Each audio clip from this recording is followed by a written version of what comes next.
देखिए दोस्तों, हम लोगों ने स्टार्ट किया है एक्सरसाइज 12.3 को और इसमें हमारे कितने क्वेश्चंस कंप्लीट हो चुके हैं। तो 4 क्वेश्चंस हमारे कंप्लीट हो चुके हैं और अभी आज के इस लेक्चर में हम लोग सॉल्व करने वाले हैं क्वेश्चन नंबर 5 को। ठीक है दोस्तों, तो चलिए फिर इस वीडियो को हम स्टार्ट करते हैं। तो यहाँ पर देखिएगा, ये रहा आप लोगों के सामने फिफ्थ क्वेश्चन। इसमें क्या लिखा है कि factorize the expressions and divide them as directed, यानी कि हमें क्या करना है, दिए गए एक्सप्रेशन को फैक्टराइज करना है और फिर उसके बाद डिवाइड कर देना है। ठीक है, तो ये रहा आप लोगों के सामने आपका पहला सवाल। तो चलिए बच्चों, हम लोग ये जो सवाल दिया गया है उसको हम एक बार लिख लेते हैं। तो फर्स्ट वाले ब्रैकेट में क्या दिया है, Y square plus 7y plus 10। अब इससे हमें डिवाइड करना है भाई, किससे करना है, तो y प्लस 5 से करना है। ओके, तो सबसे पहले हम क्या करेंगे, यहाँ पर ये जो एक्सप्रेशन दिया गया है इसको फैक्टराइज करेंगे। ठीक है, अब फैक्टराइज करने के लिए आपको क्या करना पड़ेगा, जी हाँ बिल्कुल सही, वो जो आइडेंटिटीज हमने सीखी थी ना, उन्हीं आइडेंटिटीज का यूज करके हम लोग एक्सप्रेशंस को क्या करेंगे, फैक्टराइज करेंगे। ठीक है, तो कौन कौन सी आइडेंटिटीज थी, चलिए मैं आपको बताती हूँ।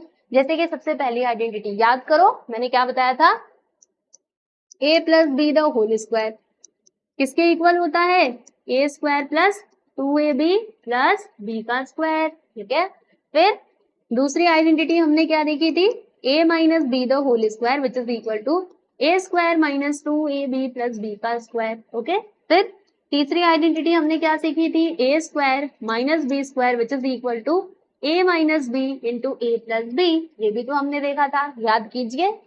फिर उसके बाद जो हमारी चौथी वाली आइडेंटिटी थी ना दोस्तों, वो कैसी थी, तो वो कुछ ऐसी थी, x plus A into X plus B this is equal to, ये किसके इक्वल होता है, तो X square plus A X plus B X plus A into B, ये इसके इक्वल हो जाता है। या फिर आप इसको ऐसे भी बोल सकते हो, देखो इसके आगे ऐसे एक्स स्क्वायर प्लस, इसमें से x को हम लोग कॉमन ले लेंगे और ब्रैकेट के अंदर आ जाएगा a प्लस बी, फिर उसके बाद यहाँ पे a इंटू बी। ठीक है, तो ये वाली आइडेंटिटी, ये 4 आइडेंटिटीज हमने सीखी थी। तो इन्हीं आइडेंटिटीज का यूज करके हमें क्या करना है, जो एक्सप्रेशन दिया गया उसको फैक्टराइज करना है और फिर उसके बाद डिवाइड करना है। ठीक, तो चलिए देखते हैं, ये हमारा एक्सप्रेशन है। सबसे पहले मैं ये जो एक्सप्रेशन यहाँ पे दिया गया है ना दोस्तों, उसको लिख लेती हूँ। ठीक है, पहले एक्सप्रेशन को हम लोग अच्छे से फैक्टराइज कर देंगे, फिर उसके बाद फाइनली हम डिवाइड कर देंगे। तो हमारा एक्सप्रेशन क्या है, Y square plus 7y plus 10। ठीक है, अब बताओ प्यारे दोस्तों, इसमें कौन सी आइडेंटिटी हम लगा सकते हैं, तो ये जो दोनों आइडेंटिटीज थी ना, कहाँ गई, देखो बच्चों, ये दोनों आइडेंटिटीज हम कहाँ पे लगा सकते हैं, जहां पे हमें दिया हो परफेक्ट स्क्वायर। ठीक है, और अगर परफेक्ट स्क्वायर नहीं है तो वहां पर ये वाली आइडेंटिटी लगेगी। ठीक है दोस्तों, तो इसमें देखो आपको 10 परफेक्ट स्क्वायर दिख रहा है क्या, नहीं दिख रहा है, यानी कि यहाँ पर वो चौथी वाली आइडेंटिटी लगेगी। अब उसके लिए हम लोग क्या करेंगे, यहाँ पर देखेंगे वाई स्क्वायर का कोएफिशिएंट क्या है दोस्तों, 1 है, और यहाँ पे लास्ट टर्म हमारा क्या है, 10। अब इन दोनों का मल्टीप्लाई कर दिया, हमको 10 मिलता है। अब 10 के आप ऐसे दो फैक्टर्स बताइए कि जब हम क्या करें, मल्टीप्लाई करें तो हमको 10 मिले, और प्लस या माइनस करने पे क्या मिलना चाहिए, तो 7 मिलना चाहिए।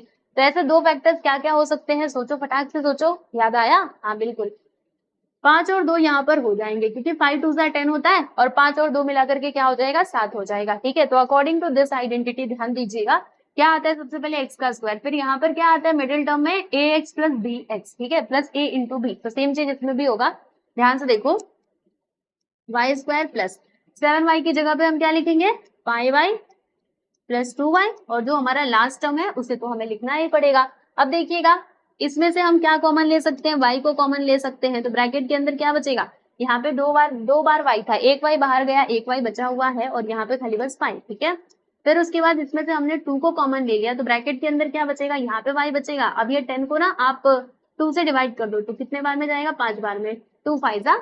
ठीक है, तो हमको क्या मिला, देखो हमारे पास दो टर्म्स है, पहला टर्म दूसरा टर्म, इन दोनों में कॉमन क्या है, y प्लस 5, तो यहाँ पर मैंने लिख दिया y प्लस 5, और दूसरे ब्रैकेट में क्या आ जाएगा, y प्लस 2, तो ये लीजिए मैंने यहाँ पे लिख दिया। ठीक है, तो हमने इस दिए गए एक्सप्रेशन को क्या कर दिया है, फैक्टराइज कर दिया है।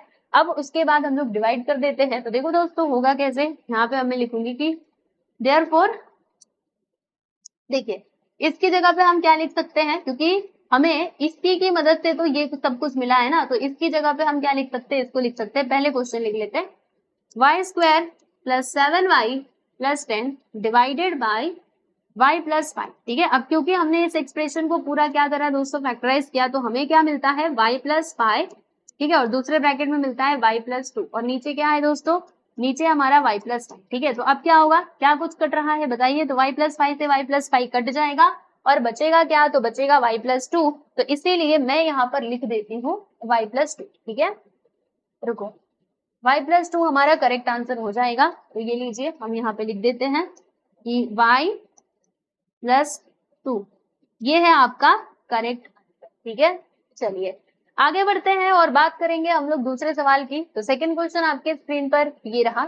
अब बच्चों सेम तरीके से हमें इसको भी सॉल्व करना है। तो चलो अब मैं डायरेक्टली करने वाली हूँ। डायरेक्टली करने का मतलब क्या, कुछ नहीं, ज्यादा कुछ नहीं है। चलो ये जो एक्सप्रेशन है इसको हम लोग क्या करेंगे प्यारे बच्चों, पहले तो फैक्टराइज करेंगे, है ना। चलिए फैक्टराइज करते हैं। तो कैसे होगा, कौन सी आइडेंटिटी यहाँ पर लगेगी, अगेन चौथी वाली ही लगेगी, क्योंकि इसमें परफेक्ट स्क्वायर तो दिया नहीं है। तो क्या करेंगे, m स्क्वायर का कोएफिशिएंट 1 है और यहाँ पे -32 है, दोनों का मल्टीप्लाई करेंगे तो -32 आएगा। -32 के ऐसे फैक्टर्स बताइए कि मल्टीप्लाई करने पे -32 मिलना चाहिए, प्लस या माइनस करने पे हमको -14 मिलना चाहिए। तो ऐसे दो फैक्टर्स क्या क्या हो सकते हैं, तो क्या हो सकता है, सोचना पड़ेगा। यहाँ पे 8 × 4, 8 4 से 32, लेकिन 8 4 तो 12 ही होता है, तो फिर ये नहीं हो सकता। हाँ ये हो सकता है, देखो 16 × 2, क्योंकि 16 2 32। और अगर मैं क्या करती हूँ, इसको माइनस में ले लेती हूँ इसको प्लस में, तो 16 - 2 करूंगी तो मुझे मिल जाएगा 14, जो कि माइनस में, क्योंकि ग्रेटर नंबर अगर माइनस रहेगा तो माइनस में ही आएगा ना, -14। ठीक है, तो यहाँ पे माइनस आपको लिखना है, इधर प्लस। देखो माइनस प्लस का बहुत कंफ्यूजन होता है, इसलिए ध्यान से समझो। यहाँ पे ये माइनस क्यों आया, क्योंकि इधर है -14। ठीक है, अगर यहाँ पे +14 होता तो माइनस हम इसको देते, इसको प्लस देते, समझे। और बाकी मल्टीप्लाई करने में ये माइनस तो आ ही जाएगा, राइट। अब चलो लिखते हैं, मिडिल टर्म में क्या लिखेंगे हम, -16m फिर +2m, और जो हमारा लास्ट वाला टर्म है वो तो रहेगा ही। बताओ भाई इसमें से क्या हम कॉमन ले सकते हैं, तो इसमें से m को बाहर निकाला जा सकता है, यहाँ पे आएगा m-16, यहाँ से हम ना 2 को बाहर निकाल सकते हैं, तो ब्रैकेट के अंदर क्या आएगा, m-, चलो 32 को आप 2 से डिवाइड करो तो कितने बार में जाएगा, 16 बार में, क्योंकि 16 2 32 होता है। ठीक है, इन दोनों में क्या कॉमन है, देख लो, m-16 कॉमन है, तो इसको मैंने एक ब्रैकेट में लिख दिया, दूसरे ब्रैकेट में m+2 बचेगा। तो ये लीजिए बच्चों, यहाँ पर मैंने ये लिख दिया है। ठीक है, अब हमको डिवाइड करना होगा, जी हाँ बिल्कुल। तो चलो बताइए हमारा न्यूमरेटर में क्या आएगा, m² -14 m -32 डिवाइडेड बाई, इसे हमें डिवाइड करना है m+2 से। ठीक है ना, तो देखो अब इसकी जगह पे हम क्या लिख सकते हैं, तो फैक्टराइज करने पे हमको क्या मिला है, यहाँ पर हमें मिला है m-16 × m+2। ठीक है, और नीचे क्या है प्यारे दोस्तों, m+2। तो अब क्या होगा, m+2 से m+2 को काट दीजिएगा, बचेगा खाली बस आपका m-16। तो यहाँ पर हम लिखेंगे m-16 is the correct answer. ठीक है, तो ये लीजिए यहाँ पर हमने दूसरा सवाल भी जो है वो कंप्लीट कर लिया, जो कि बहुत ही इजी था। ठीक है ना, चलो अगले सवाल की तरफ चलते हैं। तो नेक्स्ट क्वेश्चन आपके स्क्रीन पर ये रहा, आप देख सकते हैं। अगेन इसमें भी फोर्थ आइडेंटिटी ही यूज होने वाली है। ठीक है प्यारे बच्चों, क्वेश्चन लिखे हम लोग, देखो अब ये है हमारा एक्सप्रेशन, राइट। तो इसको ना फैक्टराइज करना पड़ेगा, 5p² - 25p + 20। ठीक है, तो अगेन हम वही तरीका अपनाएंगे, फोर्थ वाली आइडेंटिटी ही लगाएंगे। तो देखो इसका कोएफिशिएंट क्या है प्यारे बच्चों, 5 है, और यहाँ पे लास्ट टर्म आपका क्या है। अच्छा एक और काम हम इसमें कर सकते हैं ना, हाँ, क्योंकि अगर कुछ कॉमन निकले तो उसको कॉमन ले लो, बराबर। तो देखो इसमें क्या कॉमन लिया जा सकता है, तो यहाँ पे 5 है, देखो ये भी 5 का मल्टीपल है, ये भी 5 का मल्टीपल है, यानी कि इसमें से हम लोग 5 को कॉमन ले सकते हैं। तो चलिए बच्चों 5 को मैंने बाहर निकाल लिया, ब्रैकेट के अंदर क्या बचेगा, यहाँ पे खाली बस p² आएगा, और यहाँ पर 5 है ना, क्योंकि 25 को 5 से डिवाइड करेंगे तो 5 5 25, फिर यहाँ पर p और 20 को डिवाइड करो तो 5 से, 5 4 20। ठीक है, इतनी बातें क्लियर है। अब देखो ये 5 को ना अभी किनारे रहने देना, बाकी जो अंदर का है आप इसको सॉल्व करो, p² - 5p + 4। तो यहाँ पर देखो इसका कोएफिशिएंट क्या है, p² का 1 है और लास्ट टर्म हमारा 4 है, इन दोनों को मल्टीप्लाई करेंगे 4 आएगा। अब इसके दो फैक्टर्स ऐसे बताइए कि मल्टीप्लाई करने पे 4 मिले, प्लस या माइनस करने पे -5 मिले। तो ऐसा फैक्टर हमारा हो सकता है 5 नहीं 4 1 जा 4। ठीक है, और 4 + 1 करेंगे तो क्या मिल जाएगा, हमको 5 मिल जाएगा, लेकिन हमको -5 चाहिए। तो इसके लिए क्या करना पड़ेगा, दोनों नंबर को माइनस में रखना पड़ेगा। तो ये लीजिए भैया, हमने दोनों को माइनस में रख दिया। ठीक है, यहाँ तक की कहानी समझ में आई, आ रहा है ना। फिर देखो अब क्या होगा दोस्तों, अब हम यहाँ पे लिखते हैं इसको, तो कैसे लिखेंगे, देखो यहाँ पे p² - 5p की जगह पे 4p आएगा, फिर -1p, 1p का मतलब खाली बस p लिखोगे तो भी चलेगा, फिर यहाँ पे +4 और ये ब्रैकेट क्लोज। ठीक है, आगे देखो यहाँ पे लिखा 5 फिर इन दोनों में हम क्या कॉमन ले सकते हैं, तो p को कॉमन ले सकते हैं। तो p को मैंने कॉमन ले लिया, ब्रैकेट के अंदर बचेगा p माइनस 4। यहाँ से हम लोग -1 को बाहर निकाल सकते हैं, ठीक है।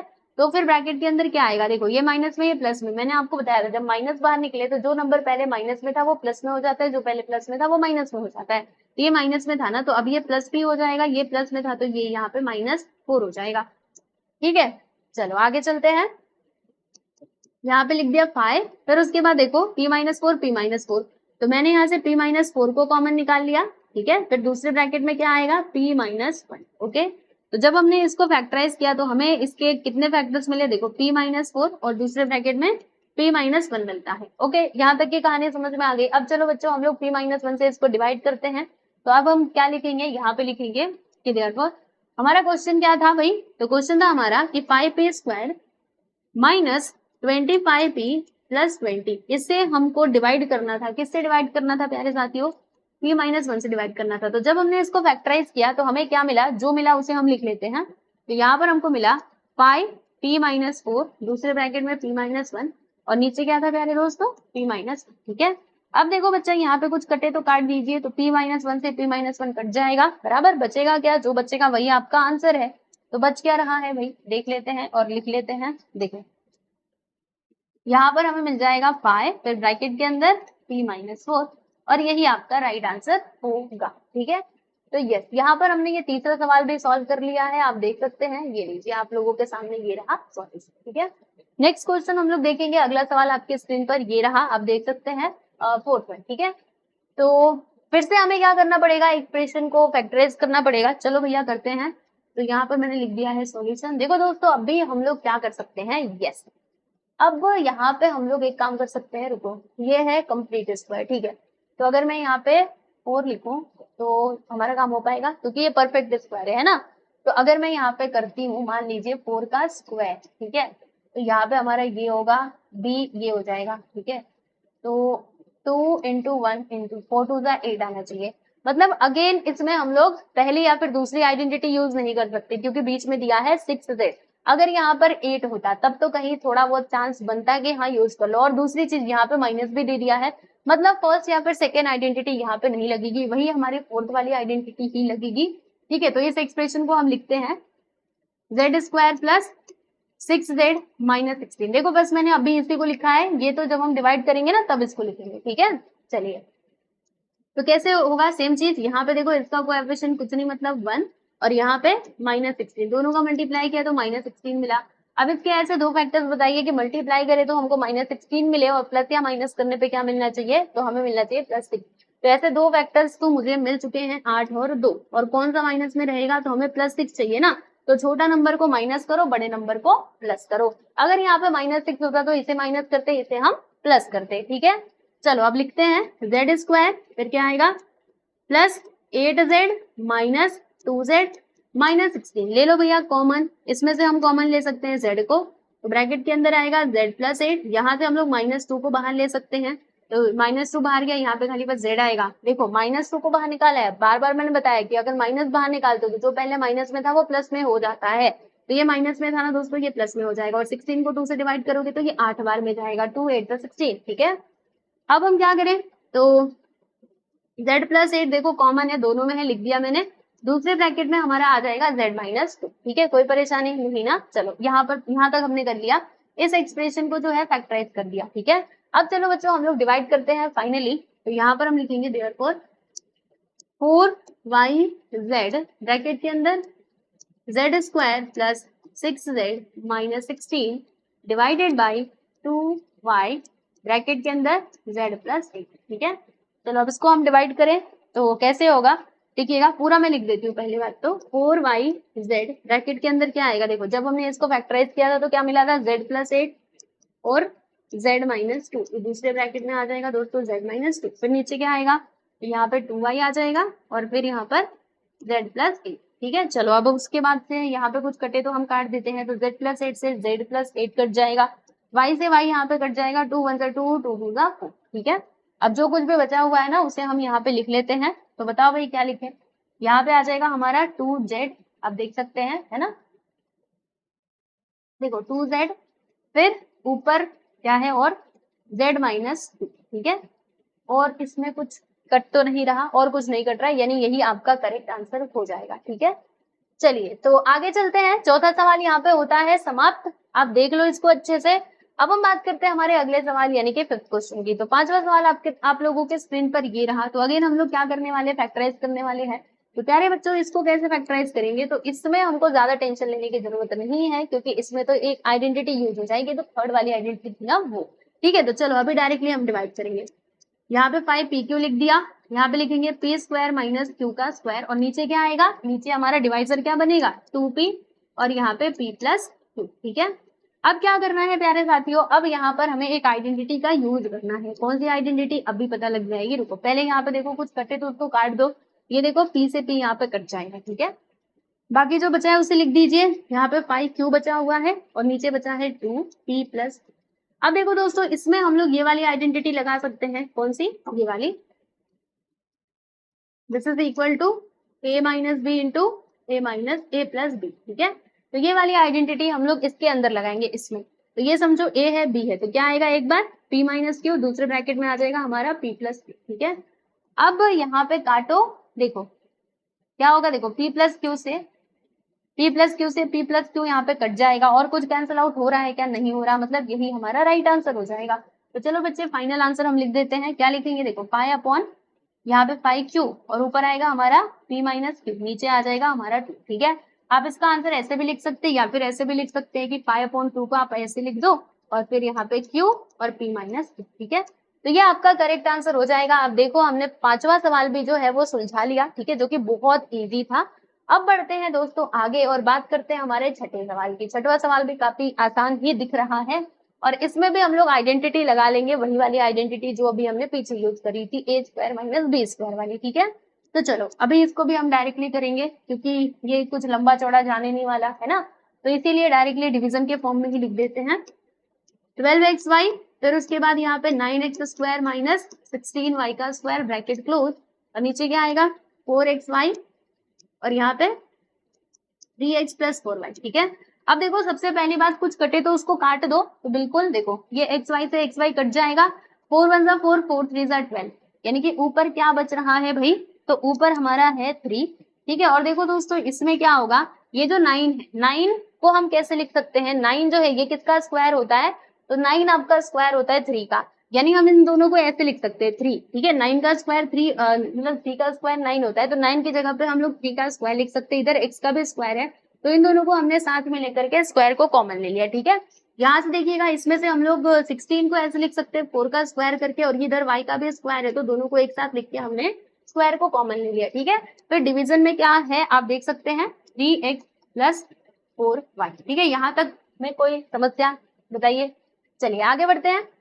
अब देखो दोस्तों, यहाँ पे हम लोग एक आइडेंटिटी लगाने वाले हैं। कौन सी, ये वाली, जो कि आप बहुत अच्छे से जानते हो, a square minus B square which is equal to a plus B into A minus B. Okay, तो यहाँ पर क्या होगा प्यारे दोस्तों, बताइए जरा। तो यहाँ पर ये हो जाएगा, देखो ऐसे 3, देखो ये है समझो a है और ये समझो b है, तो एक बार हम दोनों को माइनस करेंगे, एक बार प्लस कर देंगे, यानी पहले ब्रैकेट में क्या आएगा 3x माइनस 4y, और दूसरे ब्रैकेट में आ जाएगा दोस्तों 3x प्लस 4 का y। ठीक है, मतलब 4y, फिर नीचे क्या आएगा हमारा, तो 3x प्लस 4y, जो कि पहले से ही दिया हुआ था। ओके, अब देखिए यहाँ पे कुछ कटे तो हम उसको काट देते हैं। बताओ बच्चों क्या कट रहा है, तो देखो 3x plus 4y, 3x plus 4y cut रहा है ना, तो इन दोनों को हम लोग क्या कर देते हैं, यहाँ से कैंसिल आउट कर देते हैं।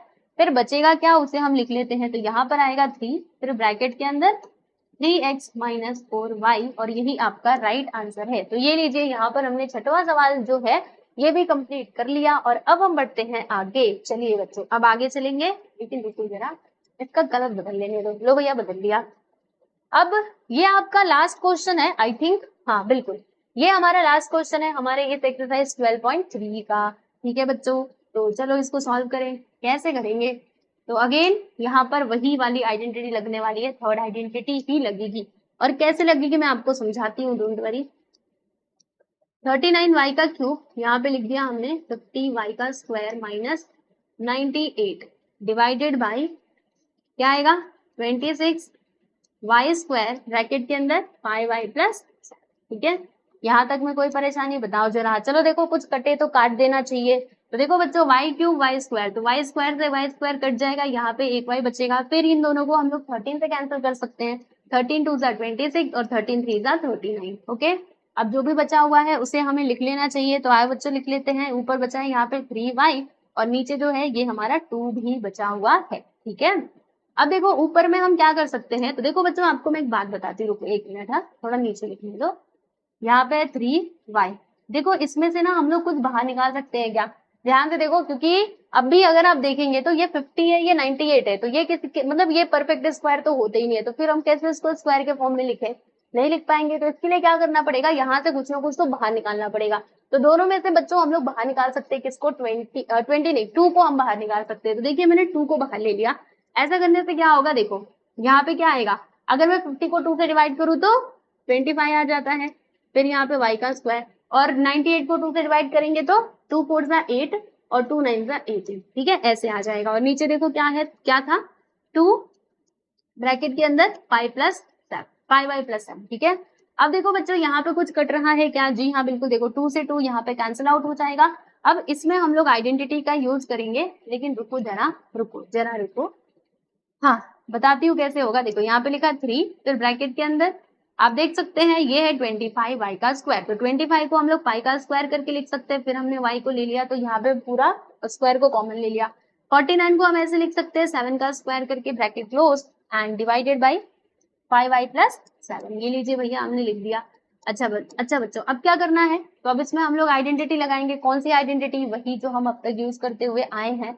आओ इधर ही मैं लिखती हूँ, देखो यहाँ पे आएगा 3y, फिर एक ब्रैकेट में क्या आ जाएगा 5y माइनस 7, दूसरे ब्रैकेट में आएगा 5y प्लस 7। ठीक है, यहाँ पे लिखेंगे 5y माइनस 7, दूसरे ब्रैकेट में आ जाएगा प्यारे बच्चों 5y प्लस 7। ठीक है, और नीचे क्या आएगा हमारा 5y प्लस 7। कौन सी आइडेंटिटी लगाई जरा इधर बता दो, इसका रीजन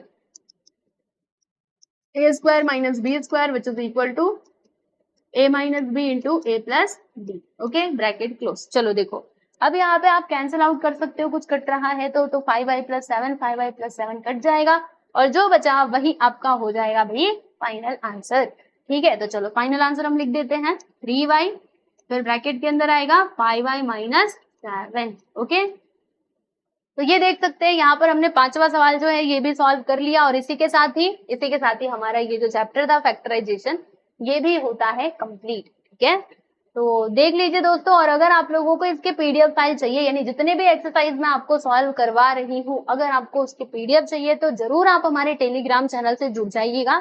ये है हमारा टेलीग्राम चैनल का आईडी, आप देख सकते हैं।